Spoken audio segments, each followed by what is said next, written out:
जय स्वामीनारायण भक्तो, चलो चले हम लोयाधाम।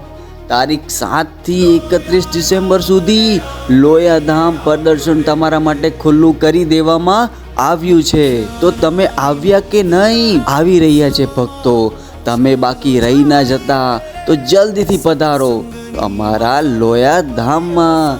જય સ્વામિનારાયણ।